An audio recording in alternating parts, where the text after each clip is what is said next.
अस्सलाम वालेकुम and welcome to बारान रहमत विद मी सिद्रा इकबाल। उम्मीद करते हैं कि आप सब खैरियत से होंगे और अल्हम्दुलिल्लाह आपका हमारा साल एक दफ़ा फिर पूरे रमज़ान मुबारक के महीने में था। ये हमारा अल्हम्दुलिल्लाह, यानी मैं अगर पर्सनली अपनी बात करती हूँ तो बारान रहमत का 6th रमज़ान था। और जिस तरह इन 6 सालों का पता नहीं चला, इस महीने का भी पता नहीं चला। आज अल्हम्दुलिल्लाह 29 रोज़ा है। पॉसिबिलिटी है कि आज अगर रात को शवाल का चाँद नज़र आता है तो इंशाअल्लाह ताला कल हम ईद उल फितर मना रहे होंगे। लेकिन आज का ये रोज़ा और ख़ास तौर पे अगर ये शवाल की पहली शब होती है, इसकी एक अपनी ही ख़ास अहमियत है। हमने पूरे पिछले 10 रातों में, बल्कि ताक रातों में ख़ुसूसन लैलतुल क़द्र को तलाश करने की कोशिश की, लेकिन आज लैलतुल जायज़ा हो सकती है अगर ये पहली शवाल हो। इसकी अहमियत के बारे में हम हर दफ़ा बात करते हैं, तो बिलखुसूस आज भी उलमाए कराम से ये जानेंगे कि आज के मसनून दुआएँ क्या हैं, किस तरह हम अल्लाह ताला को राज़ी कर सकते हैं, और आज का जो बेशतर वक्त हम घर की सफाई, पकवानों की तैयारी या फिर बाज़ार के आखिरी चक्कर के लिए लगाते हैं जिसमें चूड़ियाँ, मेहंदी, दुपट्टे हमें करने होते हैं, तो दरअसल हमें क्या करना चाहिए। तो आइए आगाज़ करते हैं। किचन की तरफ बढ़ूँगी जी। शेफ़ कुर्रतुलैन हमारे साथ मौजूद है। मुझे लग रहा है ये भी बड़ी मसरूफ़ थी चूड़ियों और अपनी सारी शॉपिंग्स में। क्या हाल चाल हैं? मैं बिल्कुल ठीक ठाक, आप कैसी हैं? मैं बिल्कुल ठीक। मुझे पता चला आज आप झटपट चीज़ें बना रही हैं, क्योंकि आपने कहा कि ज़्यादा वक्त किचन में नहीं लगाना, कल के लिए ईद की ट्रॉली, पॉसिबली ईद की ट्रॉली तैयार कर लें और उसके बाद अपने काम करें। हाँ जी बिल्कुल। हाँ, पूरे रमज़ान हमने बहुत किचन में टाइम अपना जो है वेस्ट कर दिया, तो हम वेस्ट तो नहीं किया, बड़ा मज़ा आया भाई तुम्हारी रेसिपीज़ के साथ। लेडीज़ इतनी बिजी होती हैं बेचारी, हर वक्त किचन में लगी रहती हैं, तो वो मतलब ईद मनाने का तो उनका हक है ना। बिल्कुल सही है। ख़ास तौर पे अगर गुज़िश्ता 5 शब की बात कीजिए, जो ताक रात है उसमें रात की जगाई और उसके साथ साथ सारे घर वालों का ख्याल रखना, घर में अगर बच्चे या बुज़ुर्ग या उनका रोज़ा नहीं है तो उनके लिए तैयारी उसी तरह करानी पड़ती है। तो अच्छा मुझे ये बताओ, यहाँ पे जो इतनी मसरूफ़ियत रही कि हम बात कर रहे थे कि भाई वापस जाते जाते कभी 5 कभी 5:30 हो जाते थे, ईद की शॉपिंग करने का तुम्हें वक्त मिल गया? मतलब यहाँ से जाके फिर रोज़ा इफ्तार किया, उसके बाद रोज़ा इफ्तार करने के बाद कितनी नींद आती है। पहले 10-12 दिन तो मुझे कोई ना कहे कि भाई इसके बाद जाके शॉपिंग करनी है। बिल्कुल टाइम नहीं मिलता और नींद भी बहुत आ रही होती है, लेकिन फिर हिम्मत करके 1-2 दिन निकाल लिए। अच्छा वैसे पता है, एक गलत टर्न आपको अगले 40 से 2 घंटे तक, 40 मिनट से 2 घंटे तक फंसा सकता है। कल मेरे साथ ये गलती हुई। मैं अचानक अपने आप को ना तारिक रोड के रश में पाया और मुझे पता नहीं था कि मैं यहाँ क्यों आई हूँ। यानी मैं लिटरली आई वाज लाइक, मैं शाहरे फैसल से भी जा सकती थी, मैं किसी ऐसे, मैं मेन कराची के शॉपिंग डिस्ट्रिक्ट में आ गई जिसमें अगले 3 किलोमीटर तक फिर गूगल मैप लगा तो वो रेड आपके जामी श्री की तरह बिल्कुल।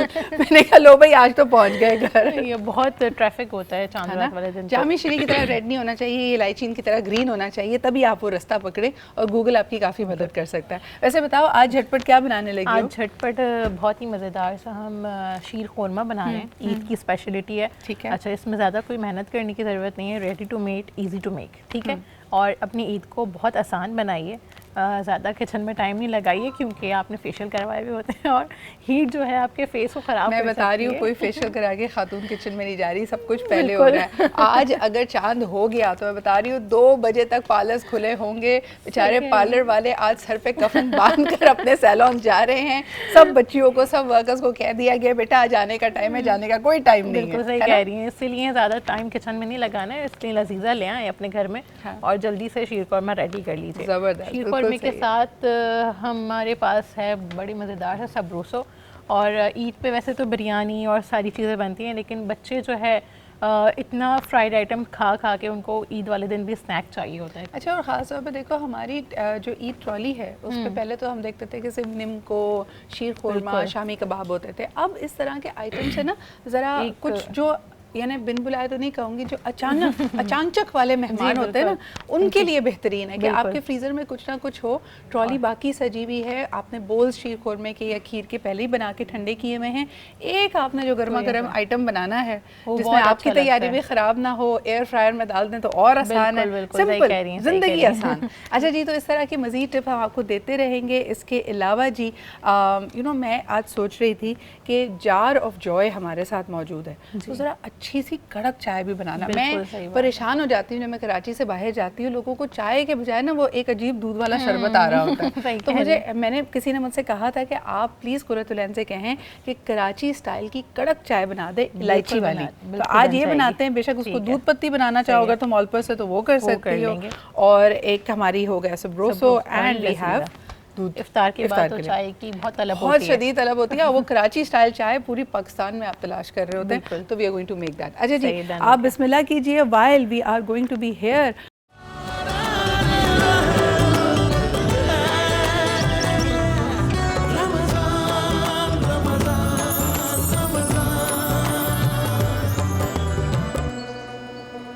Welcome back after the break. आप देख रहे हैं बारान रहमत और आज बड़ा ही इंटरेस्टिंग सेगमेंट होने वाला है। आपकी कॉल्स भी लेंगे और आज का सेगमेंट बिलखुसूस ख़वातीन के लिए है क्योंकि घर में आज है बहुत ही बिजी दिन। आपने घर की भी सफाइयाँ करनी है, घर को तैयार भी करना है और साथ साथ अपनी तैयारी भी करनी है क्योंकि पॉसिबली ईद हो सकती है। जो समझदार सलीका शौर ख़वातीन हैं उनका तो ड्रेस भी रेडी है, मैचिंग जूते चप्पल साथ में ज्वेलरी, एवरीथिंग इज़ रेडी। लेकिन कई लोगों के बेचारों के काम नहीं ख़त्म होते। ख़ास तौर पर अगर आपके घर में बच्चे हैं तो उनकी कोई ना कोई छोटी मोटी चीज़, उनके मैचिंग क्लिप्स, हो सकता है पर्स, जूते, बूटीज़, मोज़े, कुछ ना कुछ रह गया होगा। तो आज टाइम मैनेज करना बहुत अहम है। हो सकता है कि जिस वक्त कि आप अभी हम लाइव हैं, कई लोग तो घर में हो ही ना, ये अभी से बाज़ार का चक्कर लगाया हुआ हो, कुछ लोग इफ्तार के बाद जाना चाह रहे हैं। पार्लर्स और सैलॉन्स की अगर बात करें तो वहाँ पे आप लोगों ने बारियाँ लगाई होती हैं। अगर घर में 3-4 ख़वातीन हैं, कौन पहले जाएगा, कौन शाम में मेहंदी लगा के फ़ारिग हो जाएगा, कौन आखिर में निकलेगा। अभी भी बड़ा रिवाज है जी, चांद रात पे हम समझते हैं कि बाहर जब तक ना निकला जाए, थोड़ा सा हल्ला गुल्ला ना हो तो मज़ा नहीं आता। We are going to explore all of that और हम गुज़िश्ता 3-4 दिन से आपको मुख्तलिफ ट्रीटमेंट्स बताते रहे हैं कि रोज़े रख के जो मेहनत की है और चेहरे पे ख़ास नूर आया है, इसको नूर ही रखें, यानी रादर देन कि वो आप डिहाइड्रेटेड और निढाल लगे। उसके लिए मुख्तलिफ फेस पैक्स हो सकते हैं, ट्रीटमेंट्स हो सकते हैं। आइए हम अपने ज़बरदस्त एक्सपर्ट पैनल से आपके लिए मशवरा करते हैं और कुछ ट्रेंड्स के बारे में भी पता करेंगे कि आज ईद पे अगर मैं देख रही हूँ तो almost everybody had a pastel colour collection. सबको पता था गर्मी बहुत शदीद होने वाली है तो इसी तरह का कलर पैलेट आपको नज़र आ रहा है। लॉन के ऊपर बड़ी बात हुई जी, 25 से 30 हज़ार का लॉन का जोड़ा है जिसको लग्जरी लॉन कहा जाता है। इसमें मेरे ख्याल में सबसे खुश वो डिज़ाइनर्स होंगे जिन्होंने ये लॉन बनाई है। तो ज़रा इस पर भी बात करेंगे कि ईद की तैयारियाँ इस साल कितनी आसान या कितनी मुश्किल, कितनी महंगी या कितनी सस्ती रही हैं। आइए अपने पैनल से आपको इंट्रोड्यूस करती हूँ। फर्स्ट एंड फॉरमोस्ट ये हमारे साथ मौजूद है शैला हसन। बहुत शुक्रिया शैला जी आपकी यहाँ पे मौजूदगी का। आप शीज़ ब्यूटी सैलॉन की फ़ाउंडर हैं। आपसे भी पूछेंगे ट्रेंड्स क्या हैं इस दफ़ा। इसके अलावा जी तलत शान साहिबा हमारे साथ मौजूद हैं जो कि तलत शान हेयर एंड ब्यूटी एकेडमी को लीड करती हैं। आपके भी आने का बहुत शुक्रिया। इसके अलावा अस्मा क़ुयूम हमारे साथ मौजूद हैं, again a beauty salon owner, enhance beauty salon इनका है। Thank you Asma for being here. And last but definitely not the least, your favourite dermatologist and esthetician हमारे साथ मौजूद हैं doctor Nazia Shakeel. Thank you Nazia for making time. Nazia, सबसे पहले तो rush आपके पास आया होगा, यानी कई लोगों ने रमज़ान में अपनी ट्रीटमेंट्स को भी जारी रखा, वो पूरे महीने के बाद एक ग्लो अप चाहते हैं। तो what was some of the most popular treatments? देखिए सबसे अच्छा जो ट्रीटमेंट अभी जो चल रहा है, mostly the patients are coming for glow. So mesotherapy जो होती है वो सबसे अच्छी होती है। दूसरा PRP is the best for the hydration of the skin. और दूसरी बात है कि अनइवन टोन और जो पिगमेंटेशन जो मिलाजमा हो रहा होता है उसको बहुत अच्छा ट्रीट कर रहा होता है। मुझे बताएं कि मैं ऑनलाइन देख रही थी कि कुछ लोगों ने हाइड्रेशन, यानी I don't know what that chemical या इंजेक्टेबल इज, जिससे आपकी स्किन की मॉइस्चराइजिंग एंड हाइड्रेशन बेहतर होती है। What's that? Okay, that is not the moisturiser वाला चक्कर, लेकिन ये कि ग्लूटाथायोन विथ विटामिन सी के जो इंजेक्शंस होते हैं, जो हम आईवी इंजेक्ट कर रहे होते हैं या हम ओरल फॉर्म में भी दे सकते हैं, but obviously IV is more effective and उससे बहुत अच्छा ग्लो आ रहा होता है। वो तो ग्लो अप है। I am looking at women who are perimenopausal या मेनोपॉजल, उनके फेस पे कुछ इंजेक्टेबल्स हैं which are known to have an effect कि आपको वो ज़्यादा अच्छा हाइड्रेटेड प्लम्प एंड मॉइस्चराइज करेंगे। अच्छा, वो अलग होते हैं, वो पॉलीन्यूक्लियोटाइड्स होते हैं और वो जो है एज अ फिलर काम कर रहे होते हैं। Okay, and you can do it with mesotherapy method से भी कर सकते हैं और उसके कुछ अपने पॉइंट्स होते हैं बेसिकली, जिसको हम बोलते हैं न्यूक्लियोटाइड या प्रोफाइलो या करिश्मा, उसके नाम से आते हैं फिलर्स। और जब हम वो एक फिलर या दो फिलर हम जब इंजेक्ट कर देते हैं तो इट्स नॉट जस्ट टू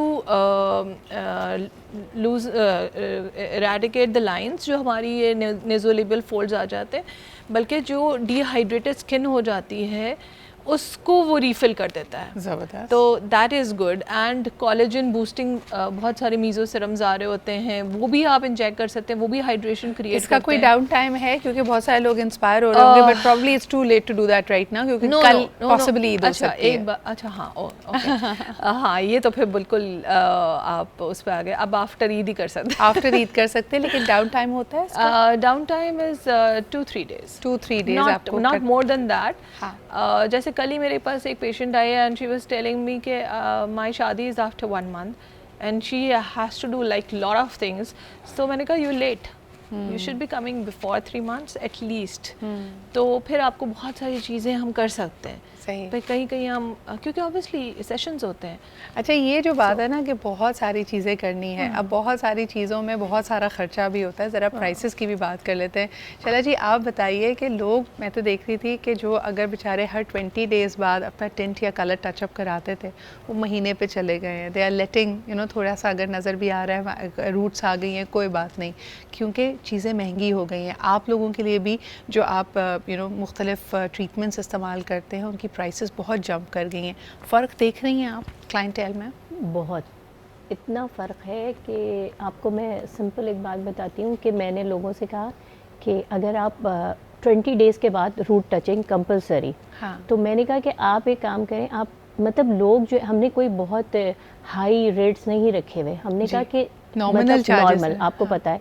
तो हमने उनको एक बेनिफिट दिया, ये बेनिफिट दिया कि आप मत आओ हाँ। हर मंथ पे ना, आप एक ट्यूब लेके अपने पास रख लो और आप हमारे लाइव प्रोग्राम्स देखो कि हम किस तरह से रूट टचिंग दे रहे हैं। मतलब लोग नहीं अफोर्ड कर पा रहे हर 20 days पे आने। बिल्कुल, बिल्कुल। उसके बाद से रूट टच हेयर और फेस मुस्तकिल एक रमज़ान में, मतलब चांद रात है जी, उस हवाले से possibly। मैं कहूँगी कि हाँ, मतलब इतना रश होता है, तो मैं कहती हूँ लड़कियाँ थकी हुई हैं, किसी के लिए अफोर्डिंग नहीं। पहले लोग 5,000 के फेशियल्स कराते थे, अब आपको पता है, मैं हैरान हूँ कि वो कहते हैं कि कोई 500, मतलब 500 का तो कुछ भी नहीं होता। कहते हैं बस सिर्फ मास्क लगा दें। हाँ, मतलब नहीं मैं उनको हाँ। सिद्रा, मैं फ़ौरन कहती हूँ, मैं कहती हूँ कि फिर आप सिंपल ये करें कि आप हर्बल की चीज़ों पे आ जाए। आप घर जाइए, आप थोड़ा सा एक ड्राई मिल्क लीजिए एवरीडे का, या कोई भी, जी बिल्कुल होम रेमेडी, मतलब 500 की तो कोई प्रोडक्ट ही नहीं है ना। बिल्कुल।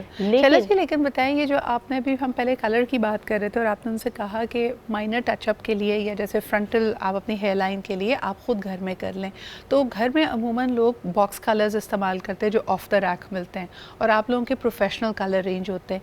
इससे फिर बालों की क्वालिटी ख़राब नहीं होती? नहीं सिद्रा, हम ना रूट टचिंग के लिए कुछ कलर्स में मुस्तकिल एक तो बताती रहती हूँ कि आपको 3, 4, 5, 6 इसके आगे रूट टचअप आपका चलता नहीं है। सेकंड ये कि आप हमेशा एक अच्छे कलर को लें, मतलब आप नहीं करें, मैं हमेशा यही कहती हूँ। आपको पता है, मैंने आपके साथ बहुत सारे प्रोग्राम्स किए, मैं बार बार यही कहती हूँ कि आपके लिए नहीं अफोर्डिंग है ना, आप नहीं करें, आप 3 months पे करें, पर अच्छे कलर्स करें। अच्छा, घर में करने का एक सिंपल जो मैं बताती हूँ कि डेवलपर को हमेशा डबल रखें और सिर्फ 20 पे करें।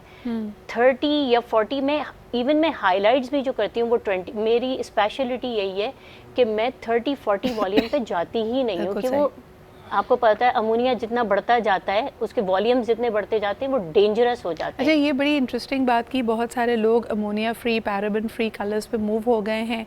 आपकी उम्र है ना, कई दफ़ा आप कहते हैं ना, यार मैं तो साल से ये कलर इस्तेमाल कर रही हूँ, मुझे कोई रिएक्शन नहीं आता। आपकी ज़िंदगी में जब मुख्तलिफ फेजेस आते हैं, जैसे उम्र बढ़ती है, हार्मोन्स चेंज होते हैं, पोस्ट प्रेगनेंसी अगर आप कलर के लिए जा रहे हैं, तो हो सकता है वही कलर जो आप कई सालों से इस्तेमाल कर रहे हैं आपके स्कैल्प को रिएक्ट करें। एलर्जिक रिएक्शंस लोगों को हो रहे होते हैं। तभी ये जो लास्ट मिनट है ना, lastminute.com नेशन, इसको भी थोड़ा सा संभलना चाहिए।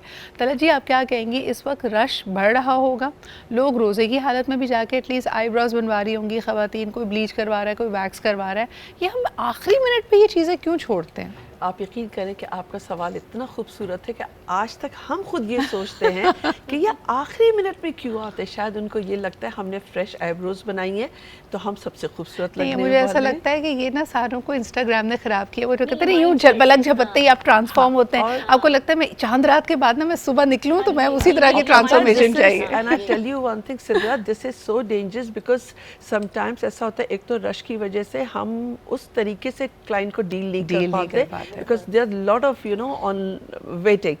तो बाज़ दफ़ा हमारे प्रोडक्ट्स अगर रिएक्ट कर जाते तो हमारे पास इतना टाइम भी नहीं होता कि हम उनको ट्रीट कर सकें। तो इसी प्रोग्राम के तवज्जुह से मैं ये कहूँगी अपने सारी ख़वातीन को कि प्लीज़ 2-3 काम ऐसे हैं जिनको आप कभी भी एन वक्त पे ना करवाएं। एक स्किन का काम और दूसरा hair chemical like rebonding, relaxing, इस किस्म के काम, क्योंकि अगर उसमें कुछ गलती हो जाती है प्लस स्किन तक को मैं कहूँगी, डॉक्टर साहबा खुद बताएंगी कि इसमें फिर करेक्शन की गुंजाइश नहीं है। जी मैं तो कहती हूँ हेयर कट भी ना कराएं आखिरी मिनट पे। ट्रू आई एग्री अगर विद आपका यू। हेयर कट गड़बड़ा गया तो फिर आपकी पूरी ईद खराब है, आप खुद भी परेशान हैं, दूसरों को भी आपने परेशान रखा होगा। इसमें क्या कहोगी? जरा सा हेयर कट इधर से उधर हो गया, बिल्कुल, सारी बिल्कुल। तैयारी आपको लगेगा जीरो हो धरी की गई। धरी छा जाती है सारी तैयारी, इतने अच्छे ड्रेसेस सब कुछ, क्योंकि मूड स्पॉइल हो जाता है ना।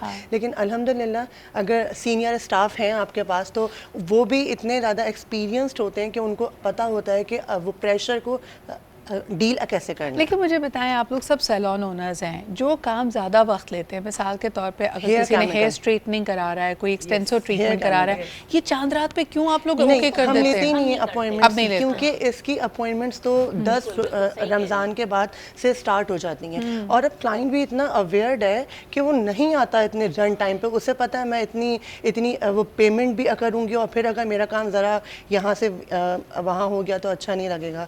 तो और वैसे हम भी अब यही प्रेफर करते हैं कि हम ऑन अपॉइंटमेंट काम करें। बिल्कुल सही। Hair अच्छा, chemical आज especially. जिन जिन चीज़ों के आपको अपॉइंटमेंट मिल सकते हैं, क्विक फिक्सेस आपको जी मिल सकते हैं। कुछ लोग अभी भी अगर एक दो अगर आपने फॉइल्स लगवानी है, हाईलाइट्स लो लाइट्स लेनी है, शायद आपको कर दें। इसके अलावा हेयर कट अगर आपने सिर्फ फ्रंट कट फ्रेश कराना है, हल्का सा ट्रिम कराना है, वो हो सकता है किया जा सके। लेकिन ये जो बंडल एंड पैकेजेस हैं, ज़रा इस पर भी बात करेंगे कि जी आपकी वैक्सिंग, ब्लीच और फेशियल सब चीज़ें एक साथ हो रही हैं, तो बेचारी स्किन का क्या कसूर है, इस पर बात करते हैं जी एक छोटे से ब्रेक के बाद।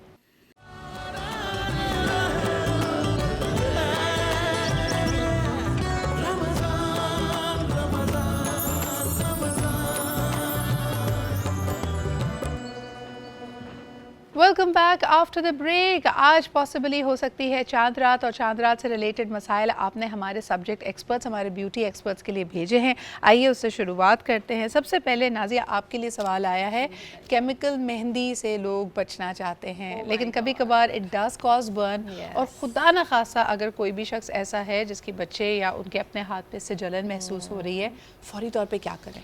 अच्छा, सबसे ये एक बहुत बड़ा प्रॉब्लम हो गया है। मेरे पास खुद इतने पेशेंट्स आ रहे हैं, मेहंदी के reactions, they are having blisters, पानी वाले छाले हो जाते हैं उसी वक्त, and it is so burning pain हो रहा होता है पेशेंट को। और वो जब आ रहा होता है, अच्छा कुछ पेशेंट्स तो आए हमारे पास जो आफ्टर इफेक्ट्स के साथ आए हैं और पूरा टैटू बना हुआ है। जो मेहंदी का टैटू है, that is on the skin, yes, and it's on the skin, and after they are coming after 1 month even, and they saying कि अब ये तो जा नहीं रहा, अब इसका क्या करें। अच्छा, अब ये सबसे बड़ा मुअम्मा हो गया कि आपने मेहंदी के अंदर पीपीडी डालना शुरू कर दिया, जो कि हेयर डाई में डलता है। ठीक है, अब मेहंदी जो एक बहुत नेचुरल सी चीज़ थी और बड़ा उसका एक इफेक्ट और हाइप थी कि ईद पे आपने मेहंदी लगानी है। अब लोग डरना शुरू हो गए। आप बिलीव नहीं करें कि कितनी मेरे पास दुल्हनें आती हैं, नहीं मुझे रिएक्शन तो नहीं हो जाएगा, मैं सोच रही हूँ मैं मेहंदी ना लगाऊँ, and the thinking is changing because. और तो इसकी ट्रीटमेंट क्या है नाजिया, फौरी तौर पे करें? अच्छा, क्या? अब हम ये कर सकते हैं कि उस वक्त तो हमारे पास एक एंटी एलर्जी आपके पास होनी चाहिए, तो आप वो खा लें। दूसरा फ्यूसरिन क्रीम लगाएं, एंटीबायोटिक्स क्रीम लगा सकते हैं। अगर बहुत ज़्यादा कुछ प्रॉब्लम है तो फिर एंटीबायोटिक, ओरल एंटीबायोटिक्स और उस पर जा सकते हैं। पर अगर हल्का फुल्का रिएक्शन है तो यू कैन हैव एक क्विंच की क्रीम आती है, डेमाजाइन आती है, जो बर्न की क्रीम होती है, क्योंकि दैट इज़ अ केमिकल और ख़ास तौर वो पे बर्न यहाँ पे हो जाता है। बिल्कुल, और ख़ास तौर पे यहाँ पे अवेयरनेस आपको यही देना चाह रहे हैं कि अगर आपको बर्निंग सेंसेशन हो रही तो है, फ़ौरन ये आप नॉर्मल नहीं है, आप फ़ौरन पानी से हाथ फ़ौरन धोएं आप और उसके wash बाद कर आप उस लें पर उसे। कुछ करें। It's very important. अच्छा जी, दूसरा सवाल हमारा आया है वैक्सिंग और ब्लीचिंग के हवाले से, जो हम हमेशा कहते हैं कि they should not go together, because अगर आप वैक्स कर रहे हैं तो ऑब्वियसली आपके ओपन पोर्स हैं। Bleach again as a chemical, a very harsh chemical, not good for your skin. लेकिन लेकिन तला जी ये बड़ा कॉमन हो रहा होता है, ये तो यानी ऐसा लग रहा है हमने, और मुझे सबसे ज़्यादा हैरत ये होती है कि फेस पॉलिश के नाम पे जो हम चेहरे पे ब्लीच लगा रहे हैं राइट बिफोर अ फेशियल, तो आपको लग रहा होता है आपने बड़ा एक ज़बरदस्त ग्लो अप वाला फेशियल लिया है, but it's actually just bleach effect. Exactly यहाँ पर मैं थोड़ा सा ही बात करूँ कि हमारी अवेयरनेस की बहुत कमी है, और ये सारा कुछ सैलून इसमें इतना ज़्यादा ख़ताकार नहीं है जितना हमारा क्लाइंट है। हमारा क्लाइंट हमें पीछे पड़ जाता है कि हमें ये करवाना है, आज ही कराना है, अभी ही कराना है, क्योंकि सुबह हस्बैंड आ रहे हैं 10 साल के बाद। ओह नो, ठीक है ना। अच्छा। और भाई के, और हमें भाई इवन फेशियल कराने के बाद वो रिलैक्स फील करने के बजाय सबसे पहले कहती है आईना दिखाओ, यानी हम कितने चेंज हुए। तो उसके लिए फिर सैलून मतलब मजबूर है कि वो कुछ ऐसी ट्रीटमेंट्स करे जिससे क्लाइंट सेटिस्फाई हो। आपने वैसे ओवर द इयर्स नोटिस किया Tala ji, you have been in this field for so long, Yes. कि वो जो लोगों की डिससैटिस्फैक्शन है वो कई गुना ज़्यादा बढ़ गई, जो हम टेलीविजन्स पे और सोशल मीडिया पे फ़िल्टर के थ्रू जो अपना चेहरा देखने के आदी हो गए हैं, हम रियलिटी में उसको अचीव करने के लिए सब कुछ करना चाहते हैं। You are so much right Sidra, कि अब आप ये देखिए कि जो हम लड़की आप सेल्फीज़ लेती है, इवन एक रिवाज बन गया है, वो उनके अंदर इतनी वो बात आ गई, कॉम्प्लेक्स आ गया कि they don't want to be in a natural form, they go for the best filter or for anything else, then they take their picture, और सही। वो से they feel oh we are looking so beautiful, right? अच्छा, और worst part ये है, मुझे अच्छा लगता है जब लोकली और इंटरनेशनली सेलिब्रिटीज़ आके आपको कुछ चीज़ों को देखें, ये हमारी फील्ड है, ऑब्वियसली हर इंसान अपनी बेहतरीन तस्वीर, अपना बेहतरीन जो लुक होगा वो आपके सामने सोशल मीडिया पे रखेगा, लेकिन साथ साथ जिम्मेदारी के साथ हम आपको ये भी बताते हैं कि कई दफ़ा जो आप देख रहे हैं उसको रियल लाइफ में अचीव करने की कोशिश ना करें। Makeup techniques 100%। टीवी पे या तस्वीरों में के लिए होती YouTubes. है, या फिर इसके अलावा आपकी जो टेक्सचर्ड स्किन है। शैला जी, अ लॉट ऑफ पीपल आपके पास भी जो आते होंगे फेशियल ट्रीटमेंट के लिए, वो कहते हैं जी ओपन पोर्स या इन लार्ज पोर्स को ख़त्म कर दें। हर स्किन में टेक्सचर होता है, लेकिन हम इतने अनरियलिस्टिक हो गए, हमें वो पोर्सलिन, एक तो वो ग्लास स्किन, ये प्लीज़ इसके बारे में बताइए, Glass glass skin, skin yes. Trend क्या है भाई? सिद्रा, मैं एक चांद रात के हवाले से बहुत इम्पॉर्टेंट बात कहना चाह रही हूँ। आप जाते हैं चांद रात पे ना, आपने किसी भी शॉप से ब्लीच ली, हाँ। और आपने उसको भर के लगा ली, और फिर आपकी बर्निंग शुरू हो गई, जो सही। डॉक्टर साहिबा कह रही थी। तो आप अगर घर में भी बना रहे हैं ना, तो आपके पास सिंपल, मैं पहले भी मैंने आपको हेयर मास्क बताया था, वो मेरा बहुत फेमस हुआ था वो प्रोग्राम। तो मैं फिर ये कहूँगी कि अगर आप नहीं अफोर्ड कर सकते हैं पार्लर जाना, आपने एक शॉप से ले लिए, तो आप जब आपने ब्लीच एक रेडी कर लिए ना, आप उसके अंदर थोड़ा सा, आपके घर में आटा तो हर घर में रखा हुआ है, ठीक है, राइस का भी होता है, गंदम का भी है, जौ का भी, आप उसको मिक्स कर लें। फिर सही। मैंने आपसे कहा था, हम जो फेस पॉलिश बनाते हैं उसमें हम ये सारी चीज़ें, आप एग्री करेंगी, हम ये सब डालते हैं, तभी हमारे कभी बर्निंग नहीं होती इसमें। मैं कभी किसी क्लाइंट से नहीं छुपाती, मैं इस प्लेटफॉर्म के उससे कहना चाहूँगी कि बर्निंग होने से बेहतर ये है कि आप उसको लाइट कर लो यार, आपको बिल्कुल कैसे मुंह को वाइट करना है, शैला जी, गोल्डन मुझे ये करना भी है। लगता है कि कई लोगों का पेन थ्रेशोल्ड भी ख़वातीन का बहुत ज़्यादा होता है। अगर आप उनसे पूछे ना कि आपको ये हमने भी अप्लाई किया, आपको चेहरे पे जलन हो रही है, तो कहते नहीं नहीं नहीं कोई नहीं, नहीं रहा। वो चीज़ नहीं, उसके लिए सिद्रा, आपको कभी ऐसा हो भी जाए ना, तो एक आप मिंट मास्क हमेशा रखें अपने घर में किसी भी लेबोरेटरी का। सही। सेकंड ये कि आप फौरन आइसिंग करें, Rose anti water. Allergy aloe vera भी बहुत एलोवेरा ले लें, Rose एविल ले water is लें, एंटी very एलर्जी good. जो डॉक्टर साहबा कह रही है ना वो। अच्छा, हम अपने एरिया में अगर हम हॉट वैक्स से पहले या ब्लीच से पहले वो देंगे ना एंटी एलर्जी के, ये एविल ले लें, वो कहेंगे उफ भाई शीश में तो एक टैबलेट दी जाती है, एक कोई टैबलेट दी जाती है, मतलब तो बात ये है कि हम यही कह रहे हैं ना कि प्रिकॉशन ही आप ले सकते हैं। प्रिकॉशंस ले रहे हैं, बिल्कुल सही। लेकिन अच्छा, नहीं। क्योंकि आप lastminute.com है इसलिए, लेकिन जो मेरा ओरिजिनल सवाल था इसमें, ये मैं आपके पास ले आती हूँ, ये कोरियन ग्लास स्किन ट्रेंड क्या है, इसकी मेकअप टेक्निक्स भी मैंने देखी, मुझे बड़ा इंटरेस्टिंग लगा कि पील ऑफ मास्क लगा के उसके ऊपर लोग जो है ना फाउंडेशन लगा रहे हैं कि ये देखिए जी मेरी ग्लास स्किन हो गई है। What's अच्छा, this ये trend? जो वो ट्रेंड है ये कोरिया से आया है, ठीक है। उनकी स्किन बिल्कुल अलग, वहाँ का जो शीशे की तरह वहाँ का जो चमकती है। एटमॉस्फेयर है वो बिल्कुल अलग, और हम जो एशियंस हैं, हमारा जो एटमॉस्फेयर है, हमारा इन्वायरमेंट है, हमारी स्किन टोन जो है वो बिल्कुल अलग है। तो अब अगर अब खुद को धोखा देने वाली अब बात है ये कि अगर हम ये कर लेंगे तो ये हो जाएगा। हमारी अंडर टोन जो है एशियंस की वो है ही नहीं, वो ब्राउन, ऑरेंज, पीच यानी कि पिंक यानी कि सेम फैमिली है, ठीक है। अब उसके अंदर अगर हम चाहें कि एकदम चेहरा चमकने लगे, हम भी अधे रहे हैं, ग्लास ऑफिशियल ऐसी बात नहीं है, लेकिन काफ़ी हद तक हम कोशिश करते हैं कि अच्छा बना सकें, लेकिन वो जितना उसमें दिखा रहे हैं सोशल मीडिया में कि एकदम यहाँ पे बल्ब लग गए हैं, ऐसा कोई बात 100 वॉट स्किन आपकी जो हो जाती है वो पॉसिबिलिटी नहीं है। पेशेंट आके बोलता है कि मुझे कोरियन ग्लास स्किन चाहिए, कोरियन ग्लास स्किन चाहिए। अच्छा अच्छा, मुझे ये बताएं नाज़िया कि ये जो मुख्तलिफ आपके पास इंग्रेडिएंट्स हैं जो हमारे घरेलू टोटके हैं, जो कि ज़बरदस्त रेमेडीज़ हैं, और बच्चियों को तो मैं कहती हूँ बिकॉज दे केमिकल फ्री, आप बेसिक चीज़ें आप ज़रूर उसको इस्तेमाल करें। बिल्कुल सही। बेसन और चावल का आटा, इनकी क्या फ़वाइद हैं? And would you as a doctor say कि इसका कोई नुकसान नहीं है, लगा लो कोई नहीं नुकसान नहीं, बिल्कुल that is a very good ingredient और बहुत अच्छा ग्लो आता है इससे।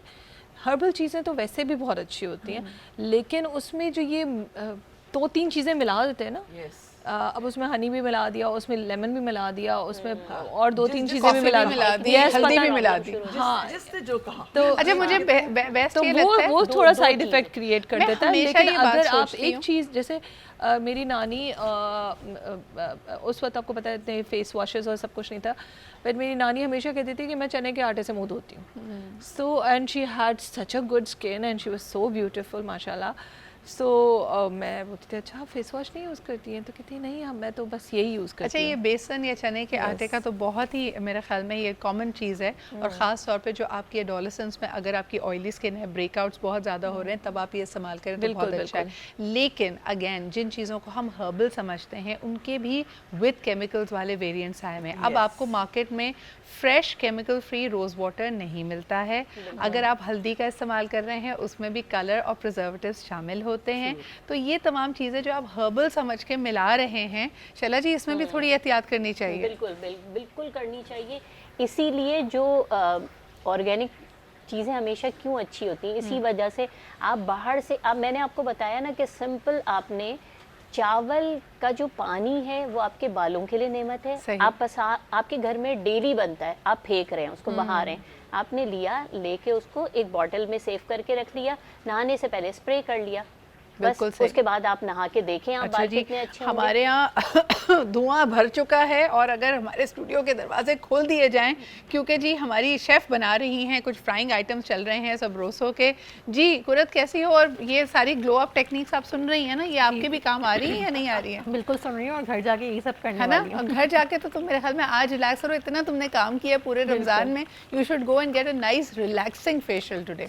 अच्छा जी, ये बड़ी इंटरेस्टिंग बात है कि आपका जो ट्रू ग्लो अप है ना, वो आपके रिलैक्स्ड होने से, आपके खुश होने से आता है, आपके अंदर की खुशी, पीस एंड कंटेंटमेंट। और रमज़ान मुबारक वाकई इस बात का महीना है कि आपने अल्लाह ताला से लौ लगाई, रिफ़्लेक्ट किया, अपनी आदतों को बेहतर किया, अपनी एक स्पिरिचुअल प्रैक्टिस में आप कंसिस्टेंसी लेके आए। अगर आपने ये पूरे महीने किया है तो ऑटोमेटिकली आपका ग्लो अप पक्का है, इसकी गारंटी मैं आपको दे सकती हूँ। लेकिन हाँ, साथ साथ ईद की तैयारी भी कीजिए, ये अल्लाह ताला का ख़ास तोहफ़ा है हमारे लिए। हमारे मेहमानों का बहुत बहुत शुक्रिया कि इन्होंने हमें ज़बरदस्त टिप्स दी हैं, स्पेशली डॉक्टर नाज़िया को थैंक यू करना चाहूँगी, अस्मा को थैंक यू करना चाहूँगी। अच्छा जी, कुछ टोटके हम हिकमत और तिब्बे नबी की नज़र से भी आपको बताएंगे, कुछ नुस्खे बताएंगे, और पूछेंगे कि लास्ट मिनट पे कोई ऐसी चीज़ जो डेंजर फ्री हो, जिससे कोई नुकसान ना हो, तो वो क्या हो सकती है। छोटा सा ब्रेक लेते हैं and we'll be right back.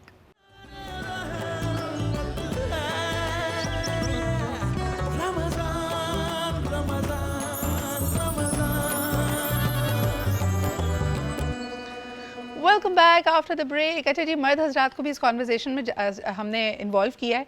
Main वजह यह है कि उनको सबसे ज़्यादा गुस्सा इसी बात पे आ रहा होता है कि उनकी चांद रात और ये आखिरी चंद दिन बाज़ारों के धक्के खाते हुए गुजर जाती है, पार्किंग ढूंढते हुए गुजर जाती है, और एक एक ज़रा सी चीज़ के लिए कभी उनको पता चलता है कि जी मैचिंग चूड़ियाँ नहीं है, मैचिंग अभी लेस नहीं मिली है, इसके लिए जाना है, तो उनका भी गुस्सा पीक पर होता है। तो हमारे जो अब मेहमान हमें ज्वाइन कर रहे हैं वो हो सकता है आपकी मुश्किल को थोड़ा आसान कर दें।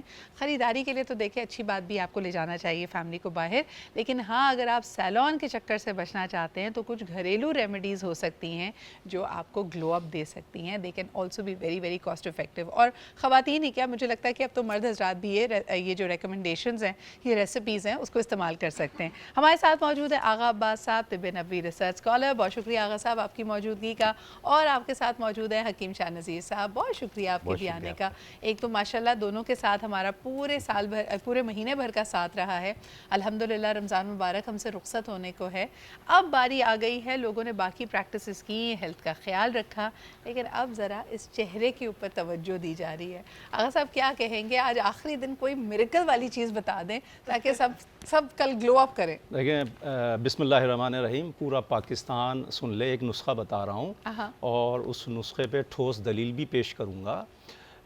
ये जो मेरे भाई हकीम शाह नज़ीर बैठे हैं, ये मुझे सगे भाइयों से ज़्यादा अजीज़ हैं और इनका रुख रोशन जो चमक रहा है, दमक रहा है, ये मेरे ही नुस्खे इस्तेमाल करते हैं। क्या बात है। तो सबसे ठोस दलील मैंने दे दी कि देखिए इनके चेहरे पे जो रौनक है, जो चमक है, जो दमक है, जो कशिश है, जो पूरे पाकिस्तान को खींच के रखते हैं अपनी तरफ, तो ये मेरे नुस्खे इस्तेमाल करते हैं। क्या बात है। तस्दीक भी कर सकते हैं आप इनसे, मैं बिल्कुल लाइव कह रहा हूँ ये बात। तो अच्छा, अब मैं एक अपने लोगों को एक नुस्खा और बताता हूँ। देखिए, अगर आप चाहते हैं कि आप अपने चेहरे की रौनक को बढ़ाएं, तो सबसे पहले तो ये टिप्स सुनें कि ये जो रमज़ान है, ये ऑटोमेटिकली चेहरे की चमक दमक को बढ़ाता है, हुस्न को बढ़ाता है और चेहरे पे एक नूर आता है। अगर आपने पूरे रमज़ान रोज़े रखें, और पूरे रमज़ान में सिदरा एक चीज़ बताता चला आया हूँ कि ये जो ककड़ी है, ये ककड़ी खाएँ। ककड़ी के खाने से रंगत जो है चेहरे की निखरी रहती है और ये खाने से बड़े फ़ायदे होते हैं और प्यास भी कम लगती है। इसके अलावा थोड़ा सा बेसन ले लीजिए, थोड़ी सी हल्दी ले लीजिए, थोड़ा सा लेमन उसमें डालें और फिर उसके बाद अर्क़े गुलाब इसमें डालें। सही। ये चीज़ें मिक्स करने के बाद एक पेस्ट बन जाता है और ये पेस्ट अगर आप अपने चेहरे पे और जिस्म पर लगाएंगे तो पूरे जिस्म की रंगत भी खिलती है और चेहरे की रंगत भी खिलती है। अच्छा, जागने की वजह से कुछ लोगों के आँखों के नीचे हल्के पड़ जाते हैं सिदरा, तो मैं उनके लिए अर्ज़ करूँगा कि नींबू का जूस थोड़ा सा निकालें और उसमें दूध की मलाई क्रीम उसको मिक्स करें और मिक्स करने के बाद रात को अपने हलकों के नीचे आप थोड़ा सा लगा के उसको सो जाएं। चेहरे पे भी लगा लें, हलकों पे भी लगा लें और सुबह उठ के गर्म पानी से, नीम गर्म पानी से आप मुंह को धो लीजिए। तो आप देखेंगे कि रमज़ान के बाद जब जैसे ही ईद आने वाली होती है, तो ये एक नुस्खा मेरी तरफ से गिफ्ट के तौर पे है आपके लिए। ईद का गिफ्ट है आपके लिए। बिल्कुल सही हो गया। ये एक दिन में पता नहीं आपको असर करे ना करे, लेकिन आज लगाना शुरू करें, ईद उल अज़हा तक इसका आपको रिजल्ट मिल जाएगा, in case it needs that much time. Hakeem साहब, आप क्या कहेंगे? देखें, आगा साहब की बात भी वजह जा रहे हूँ कि माशाल्लाह काबिल आदमी है और बहुत अच्छा बताते हैं। जो इन्होंने लीमू और दूध की भलाई का बताया है, वो लिप्स को पिंक करने में ज़्यादा मदद देते हैं वो, क्योंकि जैसे ही आप लीमू लगाते हैं थोड़ी देर के लिए आपके जो लिप्स हैं वो पिंक हो जाते हैं। सही। ठीक है। और डार्क सर्कल्स को ख़त्म करने के लिए 10 दाने किशमिश के 1 गिलास पानी में भिगो दें, सुबह निहार पेट वो किशमिश खा लें, उसका बचा हुआ पानी पी लें 1 महीने तक, ये डार्क सर्कल्स ख़त्म हो जाते हैं। आपने भी ईद उल अज़हा की टिप दे दी। अच्छा, ये बताएं, बालों के लिए बताएं। नहीं, मैं बता रहा हूँ हाँ। अभी तो मैंने अपनी खूबसूरती से इनको जलाना है। और सही। माशाल्लाह, ला हौला वला कुव्वता इल्ला बिल्लाह। जी। देखिए, जिन लोगों के भी चेहरे पे खड्डे धब्बे निशान हों या ओपन पोर्स हों, वाइट हेड ब्लैक हेड्स हों या एक्नी के दाने भी मौजूद हों और उसके निशान भी हों, तो उसको ख़त्म करने के लिए आपने लेना है अनार के फूल। अनार के फूल 20 ग्राम ले लें और जो अंडे आप खाते हैं ना उसके छिलके फेंक देते हैं, वो फेंके नहीं, वो 20 ग्राम उसका पाउडर बना लें आप। सही। ठीक है। 20 ग्राम अनार के फूल, 20 ग्राम अंडों के छिलकों का पाउडर, 20 ग्राम सफ़ेदा काशगरी, इनको मिक्स करके पाउडर बना लें। अर्के गुलाब या दूध में इसका पेस्ट बनाएं, पूरे चेहरे पे लगा लें, आधे घंटे बाद धो लें। आप देखें कुछ दिनों में काफ़ी हद तक बेहतरी आ जाएगी, ओपन पोर्स मिनिमाइज होना शुरू हो जाएंगे, कलर भी साफ़ होना शुरू हो जाएगा। इंशाल्लाह ईद तक आप गोरे गोरे नज़र आएंगे। सही बात है। अच्छा, मुझे बताइए, आप अक्सर आपके जो नुस्खे होते हैं उसमें हुस्न यूसुफ इस्तेमाल होता है, और कई लोगों ने इसके बारे में सवाल किया कि ये एग्जैक्टली किस चीज़ से बनता है। यानी हुस्न यूसुफ तो मशहूर है, लेकिन ये जड़ी बूटी जो सफ़ूफ हुस्न यूसुफ के नाम से बिकता है, इसमें क्या होता है? देखें, एक सफ़ूफ हुस्न यूसुफ तो किसी ब्रांड का होगा, कुछ कर रहे होंगे, लेकिन हुस्न यूसुफ बेसिकली तौर पर एक मिट्टी होती है। ये अच्छा, ये कोई कुदरती वो नहीं है, कोई जड़ी बूटी नहीं है। ये एक मिट्टी होती है, दानेदार होती है, बिल्कुल खशखाश की तरह होती है। सही। तो ये उसको इस्तेमाल में लेते होते हैं। जिस तरह आप हुस्न यूसुफ को देखें उसमें चमक होती है, इसी तरह फेस पे चमक आनी शुरू हो जाती है। बिल्कुल सही। अच्छा आगा साहब, आपसे एक लास्ट चीज़ थी कि आपने कहा था बाल हाँ, मैं वो आगा साहब से भी वही पूछना चाह रही हूँ, आप भी बताइए कि आजकल एवरी अदर पर्सन, क्योंकि थोड़ी देर पहले हम जिक्र कर रहे थे heat treatment, styling, chemicals, colour, इसके बाद लोगों के बाल गिर बहुत रहे, ख़वातीन परेशान है, तो समथिंग जो कि बालों को मजबूत करे, हेयर फॉल को दूर करे और ज़रा शाइन भी दे बालों में। सिर्फ मेहंदी लगाते हैं ना सर पे, इसके मेहंदी के बीज मिलेंगे आपको पंसार की दुकान पे, सही। और उन्हीं के पास इसका निकला हुआ तेल भी मिल जाएगा, यानी मेहंदी के बीजों का तेल। सही। ये आप आधा पाव ले लें, रोगन 12 तुखम आधा पाव ले लें, तिल का तेल आधा पाव, ये 3 चीज़ें हो गई। इनको मिक्स कर लें। इसमें 1 चम्मच के बराबर जो घास होती है, जैसे आपके यहाँ पे है ना कारपेट घास, जो आपने रोड्स पे देखा होगा, आप वो 1 चम्मच वो डाल लें और 1 चम्मच सुरमा डाल लें उसमें, और 1 घंटा धूप में रख लें।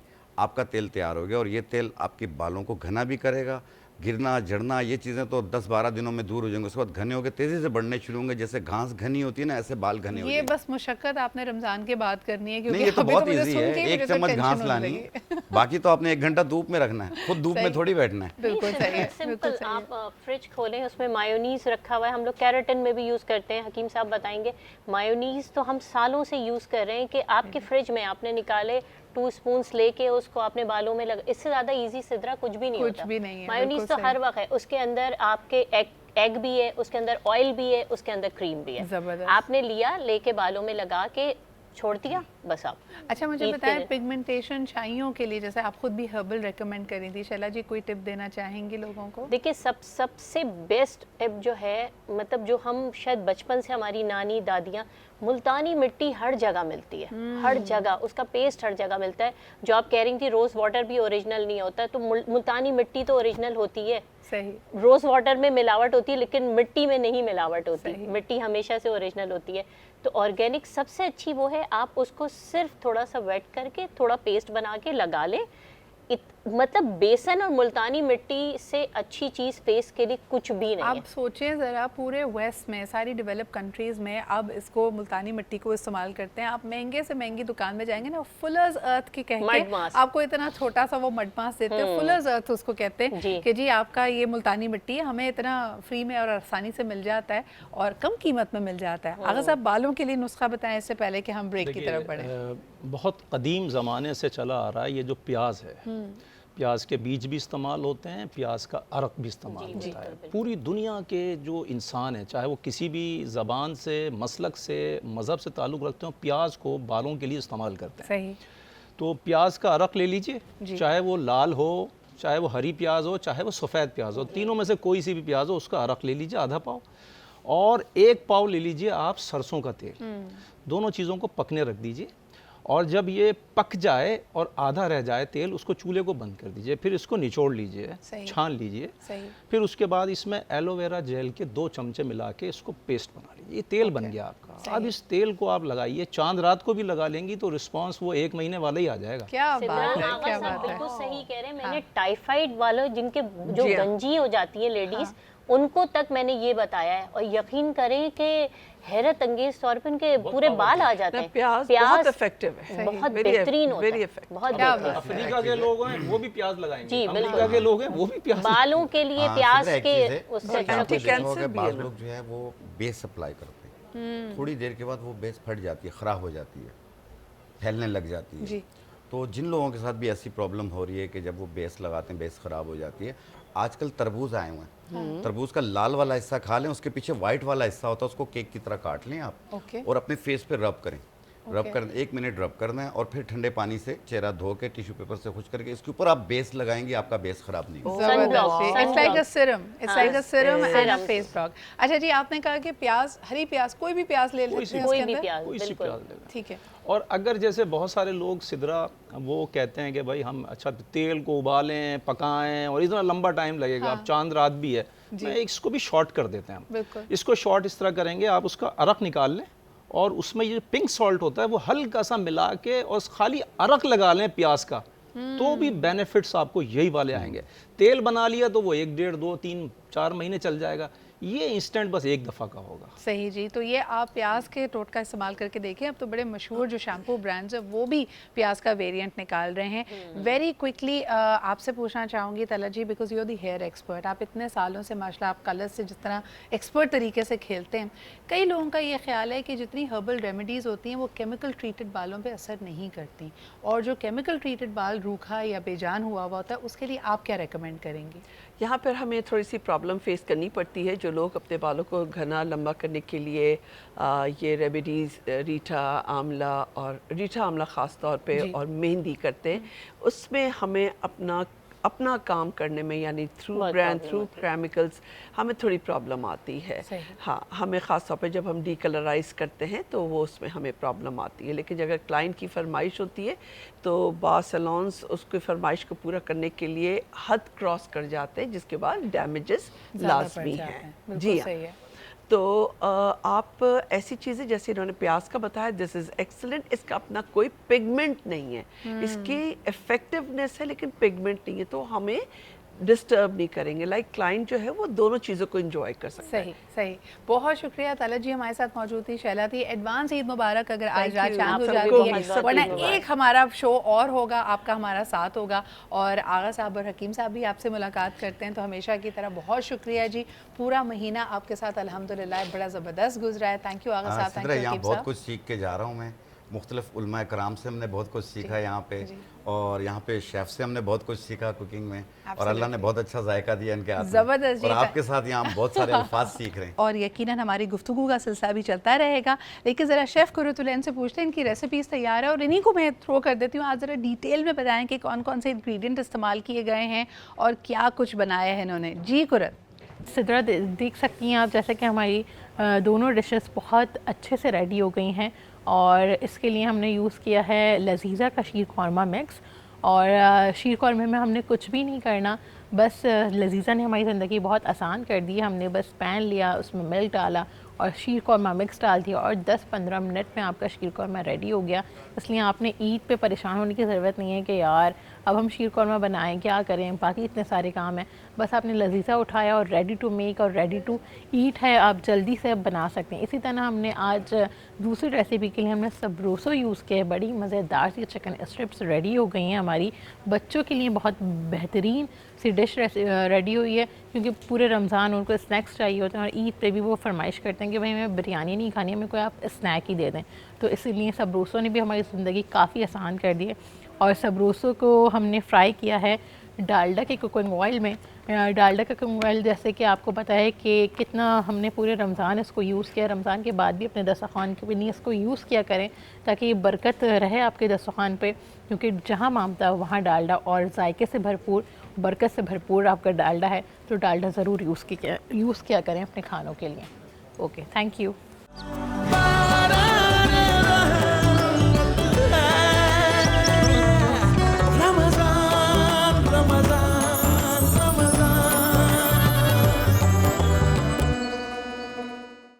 Welcome back after the break. आप देख रहे हैं बाराने रहमत, आप सबका फेवरेट सेगमेंट उलमा इकराम, और अल्लाह ताला के फजल करम से पूरा महीना अल्हम्दुलिल्लाह आपका हमारा साथ रहा, और ख़ास तौर पे हमें इस मुबारक महीने के वसीले से बहुत कुछ सीखने का मौका मिला। मुझे लगता है कि इसकी जो बरकतें होती हैं ना, वाकई निराली हैं। कल भी ये गुफ्तगू कहीं पे हो रही थी कि जिस तरह हम कहते हैं ना कि जो रौनक रमज़ान की पाकिस्तान में हमें नज़र आती है वो कहीं नहीं नज़र आती। बहुत सारी खामियाँ भी होती हैं, इंसान ख़ता का पुतला है, कोई भी चीज़ परफेक्ट नहीं है।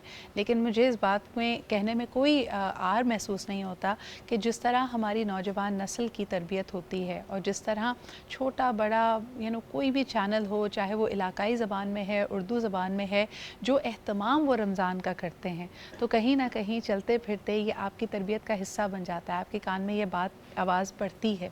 मुझे हैरत ये हुई, मेरी एक कज़न है और उनके बच्चे और वो तमाम लोग इस वक्त बैरून मुल्क रहते हैं, तो उनके बच्चों से बात बात हो रही थी और उनसे रमज़ान का जैसे ज़िक्र हुआ, मैं कहती हूँ हमारे यहाँ 4-5 साल का बच्चा भी आपको रमज़ान के बारे में बात करता हुआ नज़र आता है। अपना वो उसको चलते फिरते, हम में से किसी को नहीं पता कि रोज़ा रखने की और रोज़ा खोलने की दुआ हम कब याद कर लेते हैं, बिकॉज़ ये कानों में पड़ती रहती हैं ये आवाज़ें, छोटी छोटी दुआएँ, हदीस मुबारक। ये एक इस्लाम की ऐसी खिदमत है जो मैं समझती हूँ कि मीडिया में लाख बुराइयाँ सही, लेकिन पाकिस्तानी मीडिया करता है। जिस बात का मैं जिक्र कर रही थी कि वो बच्चे जो बाहर रहते हैं, अगर इस साल के हैं, एक तो एक पूरा माहौल उनको नहीं मिल रहा, ना वहाँ पे अजान की आवाज़ आ रही है, उनके जो गैर मुल्की और गैर मुस्लिम दोस्त हैं वो अपनी रोज़मर्रा की ज़िंदगी में उसी तरह मसरूफ़ हैं, तो वो जो एक आपको सेंस ऑफ कम्युनिटी, एक रमज़ान की अंडरस्टैंडिंग पाकिस्तान में डेवलप होती है, वो कहीं नहीं होती।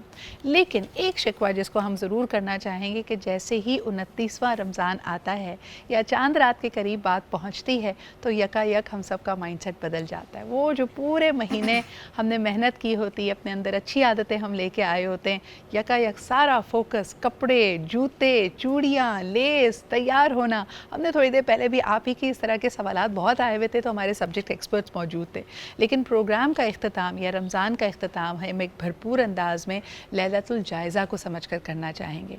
ये है जी पहली शवाल की शब, इसके भी बड़े फ़ज़ाइल हैं और इसमें भी दुआएं अल्लाह ताला रद्द नहीं करता। आइए इस हवाले से बात करते हैं कि क्या तरीका होना चाहिए सुन्नत और अहले बैत के जो हमें आदाब सिखाए गए हैं पहली शवाल के लिए, कि जब हम ईद का चाँद देख लेते हैं तो हमें क्या करना चाहिए। हमारे पैनल से आपको इंट्रोड्यूस करते हैं, हम सब की फ़ेवरेट इरम ज़िया जी हमारे साथ मौजूद हैं। बहुत बहुत शुक्रिया आपकी मौजूदगी का। आप ही के साथ तशरीफ़ रखती हैं Mrs Shah. Thank you Mrs Shah for being here with us. इसके अलावा जी उलमा इकराम हमारे साथ हैं, सैयद अरबाब मूसफ़ी साहब हमारे साथ मौजूद हैं, शुक्रिया अरबाब भाई आपकी आमद का, और मुफ्ती साद ख़ान भी हमारे साथ मौजूद है, बहुत शुक्रिया साद भाई आपकी आमद का। सबसे पहले अगर आगाज़ करूँ इरम जी, पूरे महीने की मुशक्क़त भी होती है ख़वातीन की, और ये रात बिलखुसूस जब उनको लगता है कि अपने ख्याल रखने का मतलब है चूड़ियाँ, जूते, मेहंदी ये कर लो, लैलतुल जायज़ा क्या है और ख़वातीन को क्या पैगाम देंगी? औज़ुबिल्लाहि मिनश्शैतानिर्रजीम, बिस्मिल्लाहिर्रहमानिर्रहीम। शुक्रिया सिद्रा, एक तो बहुत अच्छा साथ रहा आज की सारी टीम के साथ हमेशा की तरह माशाल्लाह। और दुआ ये है सबसे पहले पैगाम से कि अल्लाह रब्बुल इज़्ज़त तमाम लोगों के रोज़े कबूल फरमाए और जो इबादतें की उनको हमारी ज़िंदगियों का नज़्बुल-ऐन बना दे। देखो एक हदीस से का मफ़हूम मिलता है कि अल्लाह रब्बुल इज़्ज़त अपने बंदों पे बड़ा फ़ख्र करते हैं, जिस वक्त वो रोज़ा खोल रहे होते हैं उस वक्त बड़ा करते हैं। तो ये जो रात है, अब हम ख़वातीन भी अक्सर ये काम करती हैं, बहुत सारे काम जो है ना वो चांद रात के लिए उठा के रख देते हैं। ठीक है, रौनक मेला है, दिल चाहता है, लेकिन मजदूरी तो ले लें।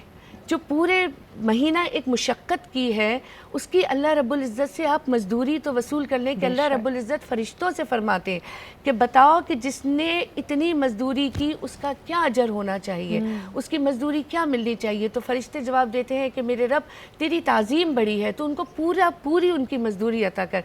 तो अल्लाह रब्बुल इज़्ज़त कहते हैं तुम गवाह रहना कि मैंने अपने बंदों को बख्श दिया। पूरे रमज़ान में जितने लोग बख्शे जाते हैं वो आज की रात बख्शे जाते हैं। और देखो अभी 23 मार्च गुजरे कुछ दिन पहले, अगर तुम्हें या मुझे ये पता हो कि हमको तमगा इम्तियाज़ी मिलने वाला है, हम कितनी तैयारी करेंगे।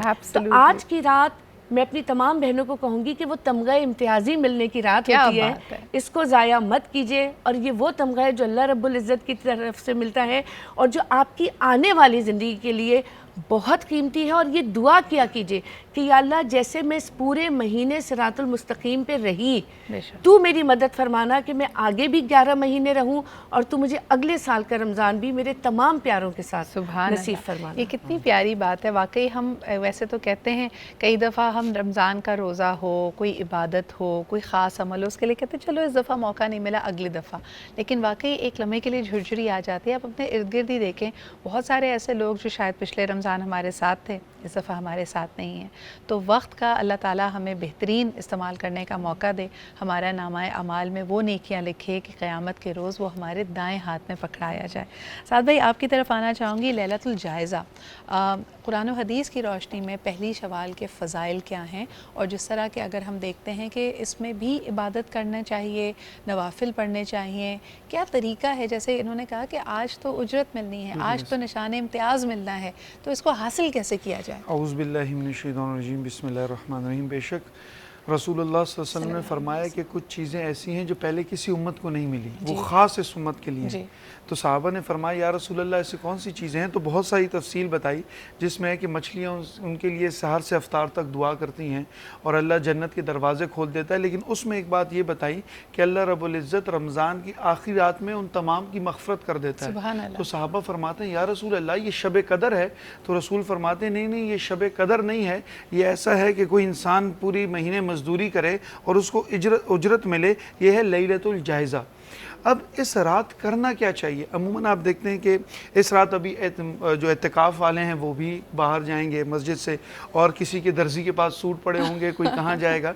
तो इसके सबसे बेहतरीन ये है कि याद रखिए ना, वो महीने की एंडिंग जिस तरह हो रही होती है, नामा अमाल जिस तरह एंड हो रहा होता है, वो कहते हैं closing up, bottom line, bottom, वो बहुत क्लोजिंग अच्छी सी हो जाए, हम यही चाहते हैं। और दूसरा मैं एक बात यहाँ ज़रूर ऐड करूँगा कि जिस तरह हम न्यू ईयर रेजोल्यूशन बनाते हैं ना कि मैं ये करूँगा, आप रमज़ान रेजोल्यूशन लिखें, बच्चों को बताएं इस रमज़ान आपने क्या सीखा और इसको पूरे साल कंटिन्यू कैसे करेंगे। ये लाजमी कि इस बार अगर आप 5 वक्त नमाज पढ़े थे तो प्लीज़ इसको हर कंटिन्यू रखें, कुरान पढ़ रहे थे तो इसको कंटिन्यू रखें। और एक बात मैं करूँगा क्योंकि वक्त की भी दामन में इतनी गुंजाइश नहीं है, याद रखिए कि अल्लाह रब्बुल इज़्ज़त से अगर आपको माफ़ी मांगनी है ना तो अपना दिल भी पाक करना पड़ेगा। एक हदीस के रसूलुल्लाह सल्लल्लाहु अलैहि वसल्लम सहाबा की जुर्मत में बैठे हैं, कितनी खूबसूरत बात है, फरमाते हैं सामने से एक शख्स आएगा, उस पर अल्लाह रब्बुल इज़्ज़त ने जन्नत वाजिब कर दी।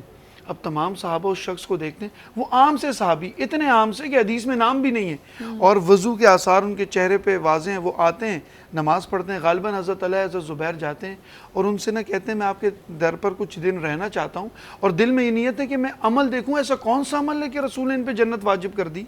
तो जब वो उनके पास जाकर ठहरते हैं, देखते हैं कि वो आम से इशा की नमाज़ पढ़ते हैं और सो जाते हैं, तहज्जुद के लिए भी नहीं उठे।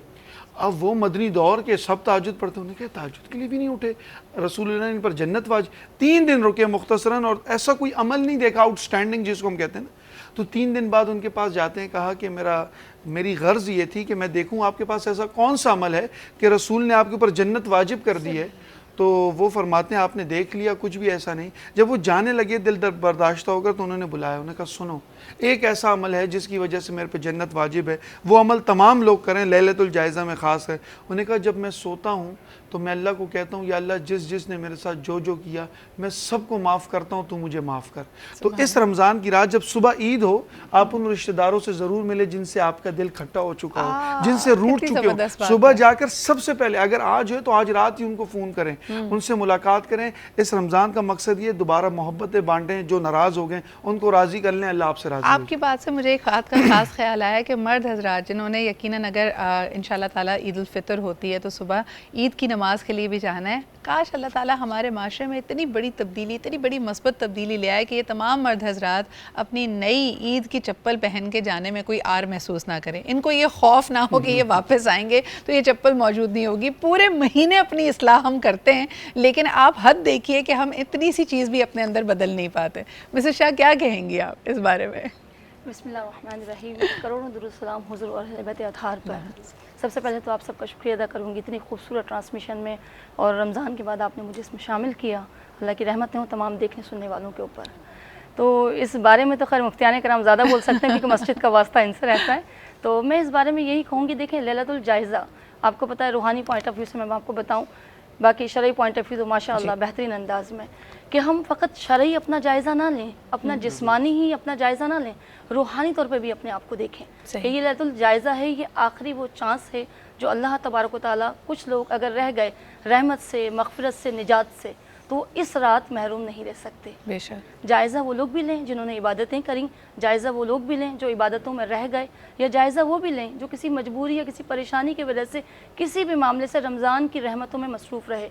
तो ये रात, आखिरी रात जो होती है लैलतुल जायज़ा, उस चीज़ के लिए भी होती है कि आखिरी चांस फिर दे रहा है अल्लाह। यानी अगर 30 दिन भी आप इबादत ना कर पाए, आपसे कोई कोताही हुई, आप किसी मसले में फंस गए या रोज़मर्रा ज़िंदगी में मसरूफ़ रहे, तो ये एक लास्ट चांस फिर है आपके अल्लाह पास। बार बार अपने बंदों पर रहमत करता है, वो नहीं चाहता कि मेरा कोई बंदा महरूम रहे। सही, क्योंकि मौलाए कायनात मौला अली अलैहिस्सलाम फरमाते हैं कि अल्लाह ने अगर मुसलमानों की अहले ईमान की बख्शिश ना करनी होती तो वो 2 चीज़ें कभी ना देता। एक कुरान करीम में सूरह इखलास और 12 महीनों में रमज़ान। सुभान अल्लाह। तो अल्लाह ताला चाहता है कि मेरे बंदे कुछ रोज़ा रख के मग़फ़िरत पालें, कुछ इबादतें करके पालें, और जो कुछ नहीं कर सके वो मुझसे उम्मीद रखकर मग़फ़िरत पालें, इससे रहमत की जो है उम्मीद ना छोड़ें। बिल्कुल सही। अच्छा, तो अपना रूहानी जायज़ा ज़रूर लिया करें, क़ल्ब की सफाई रखें, जहन की सफाई रखें, दिल में बेहतरीन ख़यालात रखें कि रमज़ान ख़त्म हो रहा है, इस्लाम ख़त्म नहीं हो रहा। और जहाँ जहाँ ये आपका वसवसा दिल में आए, जैसे ये रहमत वाकई जब जा रही होती है तो एक दिल में मलाल सा होता है। आज प्रोग्राम के आगाज़ में मैंने यही कहा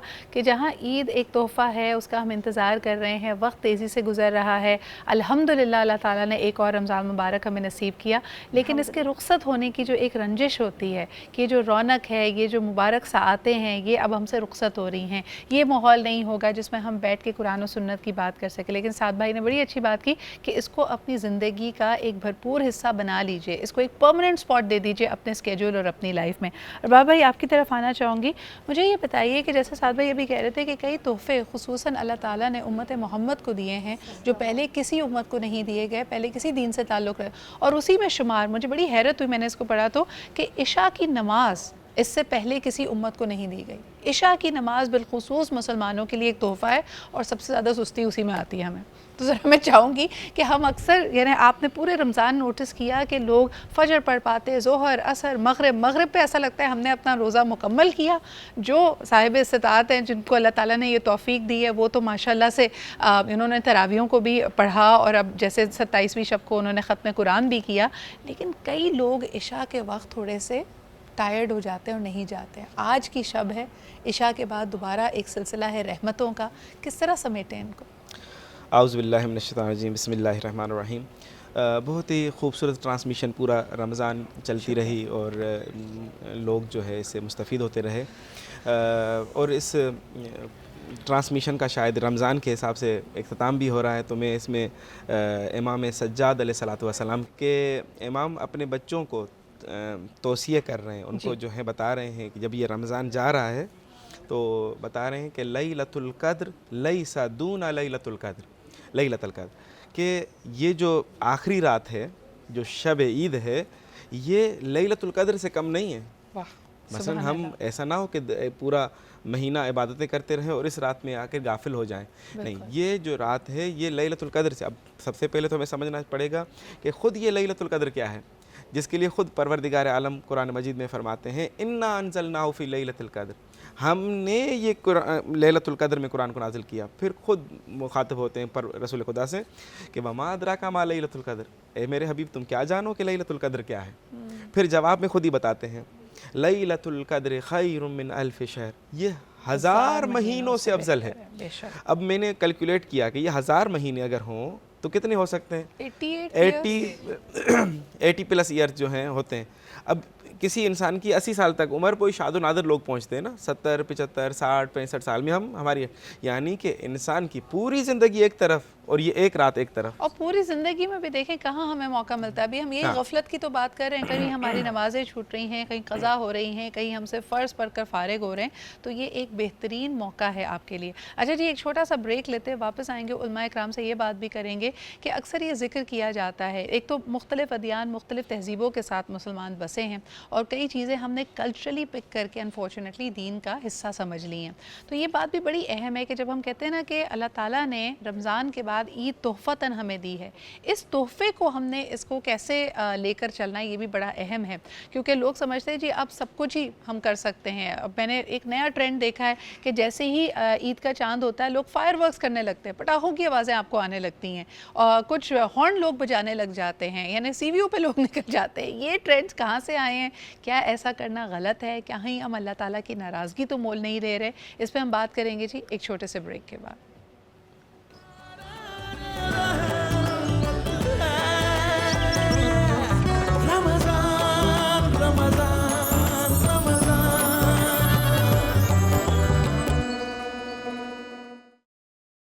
welcome back after the break. आप देख रहे हैं बारान रहमत और गुफ्तगू हो रही है ईद उल फितर के हवाले से, जो यकीनन अल्लाह ताला का तोहफ़ा है तमाम रोज़ेदारों के लिए, पूरी उम्मत के लिए, आलम इंसानियत के लिए, क्योंकि जहाँ जहाँ मुस्लिम और मोमिन बसते हैं वो भी यकीनन अपने इर्द गिर्द यानी सलामती का पैगाम भेजें। आप ये देखें कि हमारे नमाज रोज़े, हमारी इबादतों के तरीके को देख के लोग मुतासर नहीं होते।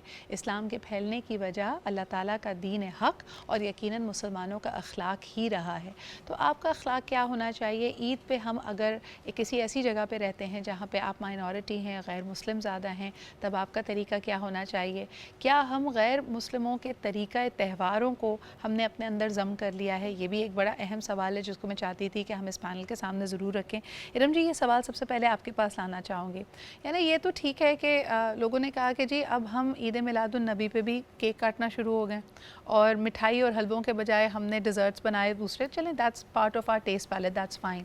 लेकिन ये जो दूसरी रविश है जिसमें हम पूरी रात रत जगा करते हैं, गेम्स नाइट हम ले आते हैं, या फिर पटाखे और बजाते हैं, या फिर हम देखते हैं कि यंगस्टर्स अपनी बाइक्स लेके वन व्हीलिंग करते हुए निकल जाते हैं सी व्यू पे। क्यों? क्योंकि चांद रात है। मैं चाहूँगी कि इसमें थोड़ी सी हमारी रहनुमाई करें। सिद्रा, जैसे अभी हमने ये बात कर ली कि चांद रात हमारी लैलतुल जायज़ा है, ठीक है, इनाम की रात है। आपने अल्लाह से जितनी भी इबादत की, जैसे भाई ने भी अभी कहा कि नहीं बख्शे गए तो इस रात बख्शवा लो।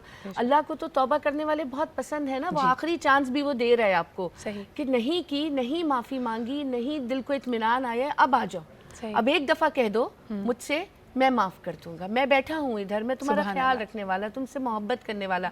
अच्छा, अब हमारे यहाँ ना खुशी मनाने के पैमाने बदल गए हैं और थोड़ा सा मैं वैसे इस चीज़ को, मतलब ज़ाहिर हम अपने यंगस्टर्स को ये नहीं कह सकते, ना ही सारे मुसल्ले बिछा के बैठ जाएंगे, तो कम से कम अगर आप आधी रात भी इबादत नहीं कर सकते तो इशा की नमाज बहुत दिल से पढ़ें, अल्लाह रब्बुल इज़्ज़त से बहुत गिड़गिड़ा के दुआ मांगे, सही, और जो भी कोताहियाँ हुई हैं उनसे माफ़ी मांगे और अल्लाह से ये वादा करें कि मेरे रब, मैं अपनी पूरी कोशिश करूँगा, अब इस्तिकामत तूने देनी है। बेशक। फिर अब ये जो बाइकें लेके निकलते हैं, ज़ाहिर बच्चे हमारे, अब तो खैर सीवी पे बड़ी पाबंदियां लग गई हैं क्योंकि वहाँ के लोग भी बड़े डिस्टर्ब होते हैं। पूरे महीने इज्तिनाब किया, लेकिन आज साइलेंसर निकला हुआ होगा, आज फुल वॉल्यूम पे गाने बज रहे होंगे। मगरिब के बाद अगर चांद की साइटिंग हो जाएगी, आप हमें अभी थोड़ी देर पहले मैं बड़ी इस बात का क्रेडिट ले रही थी, मुझे बड़ी खुशी होती है कि जिस तरह हम रमज़ान का एहतराम और उसकी ट्रांसमिशंस करते हैं, लेकिन जैसे ही आप देखेंगे कि ईद के प्लेज़ और ईद के शोज़ के एड शुरू होंगे तो आपको लगेगा अनफॉर्चुनेटली एक तूफ़ान बदतमीज़ी है। उसका वजह उसकी ये है कि कोई और साहब भी आज़ाद हो जाते हैं चांद देखने के साथ ही। अब हमने जो इतना जबर पूरे महीने किया वो होता है, वो आके थपकियां देते हैं कि चलो बेटा थोड़ी सी तफरी हो जाए, क्या फ़र्क पड़ता है, क्या फ़र्क पड़ता है, मम्मा कहीं और थोड़ी जाना है, यहीं तक तो जाने, तो वो अपनी खुशी का इजहार, तो टू सम एक्सटेंट मैं समझती हूँ अगर इससे हम उस इलाके में कोई ऐसा बीमार नहीं है, कोई ऐसा गमज़दा नहीं है, अगर वो अपनी खुशी इस तरह मना रहे हैं तो इसमें कोई इतना आर नहीं है। लेकिन खुदा के वास्ते उन इबादतों को ना छोड़ें जो आज की रात की हैं, और पेरेंट्स अपने बच्चों को पाबंद इस बात का ज़रूर करें कि बेटा कुछ नहीं तो इशा ज़रूर पढ़, बिल्कुल सही, इसको ना ज़ाया करें। अच्छा, और ख़ास तौर पे जिस तरह कुछ रिवायतें हैं जो बिलखुसूस हमारी पाको हिंद की कल्चरल चीज़ें, जैसे मीना बाज़ार लगता है, मुझे लगता है कि that's a cute little part of our legacy, हमारी विरासत का एक हिस्सा है कि जी ख़वातीन का एक मेला होता है, ख़वातीन ही ख़रीदार, ख़वातीन ही दुकानदार, इसके अलावा मेहंदी लगाई जा रही होती है। That is all fun and well, क्योंकि ईद का चांद हुआ है, अल्लाह ताला आपको खुशी मनाने का कहता है, लेकिन तहज़ीब के दायरे में रह के कोई भी काम किया जाए तो वो सही रहेगा। मिसेस शाह, आप कोई एडवाइस देना चाहें ख़वातीन को? मैं एडवाइस ये देना चाहूँगी कि देखें, चांद रात आना कोई अनोखी या कोई ऐसी बात तो नहीं कि जिसका इंतज़ार किया जाएगा। सबको पता है यकीनन चांद रात में आना है, और तमाम लोगों को ये भी पता है कि आज शैतान ने आज़ाद हो जाना है। जब हम सर्दी, गर्मी, ख़िज़ा, बहार, बीमारी, तमाम चीज़ों की प्लानिंग करते हैं, और रमज़ान कोई कभी कभार तो आता नहीं, हर साल आता है, तो हमें तमाम चीज़ों का पता होता है। हम फ़कत लफ्ज़ी अल्फाज और मतलब ज़ाहिरी बातों की तरफ रहते हैं। जिस टाइम खूबसूरत अल्फाज अमल में आ जाएंगे तो बहुत सारी तब्दीलियाँ हो जाएंगी। बिल्कुल सही। अच्छा, चांद रात के बारे में तमाम लोग जानते हैं, तो चांद रात के काम अगर दिन में कर लिए जाएँ तो शायद रात में बहुत सारी गफलतों से हम महफूज रह सकते हैं। बिल्कुल सही। लेकिन अगर हम हुज़ूर अकरम सल्लल्लाहु अलैहि वसल्लम के ज़माने का जिक्र करते हैं, जब उस वक्त शवाल के चांद की साइटिंग होती तो क्या चीज़ें हैं जो सुन्नत नबवी हैं? साथ भाई, ये सवाल मैं आपसे करना चाहूँगी, जैसे जुम्मे के दिन बाकायदा कहा जाता है कि आप गुस्ल करें, अपने नाखून काटेंगे, बाल तराशेंगे तो उसका सवाब आपको मिलता है। अच्छे कपड़े ज़ेब तन करके आप खुशबू लगाकर नमाज के लिए जाएं। इसी तरह अगर मर्दों के लिए कहा जाए तो ईद के लिए क्या अहकामात हैं? जी बिल्कुल, जैसे कि सबने बात की कि शरई तौर पर अगर खुशी मनाई जाए तो इसमें कोई कबाहत नहीं है। रात से ही ख़वातीन जो हैं, आप फिर कहेंगे ख़वातीन सुबह मीठे का इंतज़ाम कर सकती हैं। बंदा ईद की नमाज से पहले मीठा खा के जाना सुन्नत है। अपने ड्रेसेस आप तैयार करवा सकते हैं, लेकिन यही बात है ना कि आपका ज़्यादा टाइम किस में सर्व हो रहा है। सही। आपका मकसद ये होना चाहिए। और इसमें मैं एक बात कहूँ कि हम जो ईद की खुशी की बात करते हैं ना, ईद उल फितर आपकी तब तक नहीं होती जब तक आप सदक़तुल फितर ना दें। ईद उल अज़हा की तब तक नहीं होती जब तक आप अपने हिस्से का जो कुर्बानी का गोश्त है गरीबों में ना बांटें। तो इससे एक फ़िलासफ़ी ऑफ इस्लाम क्या पता लगती है, ईद की खुशी इसमें है कि आप जब तक गरीबों को अपने साथ खुश ना करें, दूसरों को। अब मैं सारे मर्द आज़ाद जो कल नमाज़ पढ़ने जाएंगे, मस्जिद से बाहर निकलेंगे, याद रखें कुछ ऐसे लोग भी होंगे जो आपकी हिफाजत पे तैनात होंगे, अपने घर वालों से उनसे भी गले मिलें, उनको भी ईद की मुबारकबाद दें। ऐसे बच्चे जिनके वालिदैन नहीं है, वो यतीम बच्चे, उनके सर पे भी हाथ रखें। यकीन करें जो खुशियाँ है ना, ये बांटने से कई गुना बढ़ जाएगी। बिल्कुल सही। और दुबाला हो जाएगी। और कई सलाम है जी उन लोगों पर जिनको ईद के बावजूद भी छुट्टी नहीं होगी, जिनकी जो लोग ऑन कॉल हैं, ऑन ड्यूटी हैं। इसमें आप अस्पताल का अमला देख लें, सिक्योरिटी एहलकार देख लें, यहाँ तक कि जो आसाइशें दुनिया भर में किसी के पास नहीं है और पाकिस्तान में, मिसाल के तौर पर आप ईद हो या नॉन ईद डे हो, अगर आप बाहर कहीं रहते हैं तो पेट्रोल पंप पर जाकर खुद ही फ्यूल डालना पड़ता है अपनी गाड़ी पर। आज इन लोगों का भी हक है और ख़ास तौर पे ये मुंतज़र हैं आपके प्यार के दो बोल के, आपकी मुस्कुराहट के और अपनी ईदी के भी। और बाबा, ये आखिरी सवाल आपसे करना चाहूँगी, ईदी देने में कोई कबाहत तो नहीं है? कई दफ़ा लोग ये कहते हैं कि नहीं जी ये सही बात नहीं है, ये भी पता नहीं कहाँ से रिवायत आ गई है। क्या कहेंगे आप इस बारे में? तोहफ़ा देना तो अच्छी बात होती है। देखें, जब हम मुश्ताक हैं कि परवरदिगार से तोहफ़ा लें इस रात में जी, तो जो बशरियत है, हाँ।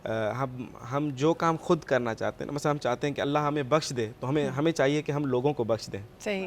अगर हम चाहते हैं कि अल्लाह से ईदी लें तो हमें चाहिए कि हम लोगों को ईदी दें। यानी जो चाहिए उसको देना भी पड़ेगा। बिल्कुल। मैं हाजिर हूँ, मगर यह है कि हर वो काम जो कुछ भी मैं अपने लिए तलब करना चाहता हूँ परवरदिगार से, हमें चाहिए कि उसको अपनी ज़िंदगी में ढाल के वो काम मैं करना शुरू कर दूँ। सुभान अल्लाह। तो ये सबसे बेहतरीन दो चीज़ें बहुत ज़रूरी हैं कि मैं यहाँ पे बयान करूँ कि इस जो रमज़ान का महीना होता है, सबसे पहले तो इमाम अली अलैहिस्सलातु वस्सलाम फरमाते हैं कि हैफ़ है उस शख्स पर जिसके माँ बाप भी ज़िंदा हों और उसे रमज़ान का महीना मिल जाए और वो फिर अपनी बख्शिश ना करवा सके। तो हमें चाहिए कि हम अपने वालिदैन की मोहब्बत, उनसे जो है शफ़क़त भी लें, उनसे दुआएं लें। और इस रमज़ान के महीने में परवरदिगार ने, चूँकि खुतबा शाबानिया में रसूल खुदा सल्लल्लाहु अलैहि वसल्लम फरमाते हैं कि इस महीने के में सांस लेना भी इबादत है, और जहाँ सांस लेना भी इबादत हो और वहाँ पर हम जो हैं गाफिल रह जाएं तो ये बहुत ही हमारे लिए अलमिया है। उसी खुतबा शाबानिया में दो जुमले और बयान होते हैं कि दो लोगों की बख्शिश इस रमज़ान में भी नहीं होगी। और ये पैगाम भी है सबके लिए कि हमें चाहिए कि हम इससे बच जाएं। हमें चाहिए कि कम से कम इस रात में वो काम से तौबा कर लें या अपने आप को चेंज कर लें। अब वो दो काम क्या हैं? एक तो ये कि वो शख्स की इस महीने में शफाअत नहीं होगी जो शराब पीता हो, ठीक है, चूँकि एक नेशनल चैनल है, यहाँ से तमाम पूरी दुनिया में ये पैगाम जा रहा है। एक ऐसा बंदा। दूसरा, जिसने अपने ख़ानदान वालों से, अकरबा से, अपने बहन भाइयों से, अपने रिश्तेदारों से कतई ताल्लुकी की हुई हो, तो इस तरह के दो अफराद की शफाअत इस महीने में नहीं होगी। तो हमें चाहिए कि हम जिस तरह 7 महीने में स्टार्टिंग में कहा था कि हम ईद के दिन अपने रिश्तेदारों के पास चले जाएं। हम अगर मेरा भाई मुझसे रूठा हुआ है तो मुझे उनके घर चला जाना चाहिए। अच्छा, रूठने के अलावा भी मुझे लगता है कि हमारी रफ्तार ज़िंदगी इतनी तेज़ हो चुकी है और हम इतनी भाग दौड़ में मचे हुए हैं कि इट्स नॉट कि हमारा किसी से कोई गिला है, कोई शिकवा है। वैसे ही लगता है कि वक्त किस तरह पर लगा के उड़ रहा है। यानी मुझे ये बिल्कुल पलक झपकने जैसी बात लगती है कि हमने रमज़ान ट्रांसमिशन का आगाज़ किया और आज हम 29वें रोज़े की ट्रांसमिशन आपके सामने करें। ये पूरा महीना हमसे रुखसत होने को है। तो किस तरह दिन रात में तब्दील हो रहा है, हम किस चीज़ के पीछे भाग रहे हैं। मुझे बड़ी इंटरेस्टिंग ये बात भी लगी कि एक लेक्चर में बैठे हुए जब नमाज की पाबंदी के ऊपर जिक्र हो रहा था, लेक्चरर उस पर बात कर रही थी, तो एक उम्र रसीदा खातून जो प्रोफेशनली बहुत अकम्पलिश थी, वो ज़ारो क़तार उनकी आंखों में आंसू थे और वो मुझे लगा कि बहुत ज़्यादा मूव और इमोशनल फ़ील कर रही हैं। और जब मैं उनसे बात करी तो उन्होंने यही कहा कि पूरी ज़िंदगी हम भाग दौड़ में मसरूफ़ रहे, इसका ख्याल रखा, घर वालों का ख्याल रखा, अपनी जॉब के ऊपर बेहतरीन परफॉर्म किया, लेकिन इस पूरी आसना में हमारी नमाज़ें छूट गई। और ऐसी चीज़ जिसका कोई नेमुल बदल नहीं। और अब उम्र के आखिरी हिस्से में आकर हम ये एहसास करते हैं कि वाकई वक्त भी हमारे हाथों से रेत की तरह फिसल गया। तो आप इस वक्त को जाने ना दें, अपनी इस्लाह करें, अच्छी आदतों को अपने अंदर जम करें। अगर आपके रिश्तेदारों के साथ आप एफर्ट नहीं कर पा रहे कि उनसे मिलना, या आप बोर होते हैं, यंगस्टर्स अक्सर ये कहते हैं भाई चचा जान के जाके क्या करना, वही बातें होंगी, मुझे नहीं जाना उनके घर। Make an effort this time and this effort is going to take you a long way. मैं अपने तमाम उलमाए कराम का जो आज हमारे पैनल में मौजूद हैं, वो तमाम गेस्ट जो पूरे महीने हमारे साथ आते रहे हैं, उनका शुक्रिया अदा करना चाहूँगी। बिहाइंड द कैमरा हमारी जो टीम है, एक दफ़ा फिर उनका शुक्रिया। मैंने बड़ा डिटेल में उनके हवाले से आपको 27वें रमज़ान को बताया था, लेकिन आज मुख्तसरन यही कहूँगी कि ये तमाम लोगों की एफ़र्ट्स होती है। इसमें बहुत सारे अनसंग हीरोज़ होते हैं जिनके बग़ैर शायद इस ट्रांसमिशन को आप उस तरह से महसूस और मुस्तफ़ीद नहीं हो सकते जैसा कि आप होते हैं और जो इसका हक है। इसके अलावा जी शेफ़ कुर्रतुल ऐन हमारे साथ थी, पूरा महीना ज़बरदस्त रेसिपीज़ बनाती रही, आज भी झटपट चीज़ें इन्होंने बनाई हैं। Thank you so much Qurratul Ain. और इंशाअल्लाह ताला हो सकता है एक और अल्लाह ताला की करम से हमें रोज़ा भी मिल जाए और एक और रमज़ान की ट्रांसमिशन में हम आपके साथ होंगे, यानी एक दिन और मिले। लेकिन अगर ऐसा ना हो सका तो हम सब की तरफ से पेश की ईद मुबारक, और आप भी हमारा ईद शो देखिएगा। I hope that you are going to give us feedback about that as well. अपना बहुत ख्याल रखें। और इसी के साथ आज की ट्रांसमिशन अपने इख्तिताम को पहुँचती है। एक खूबसूरत नाते रसूल मकबूल के साथ इसका इख्तिताम करते हैं और इंशाअल्लाह ताला आपसे जल्द मुलाकात होगी। खुदा हाफ़िज़।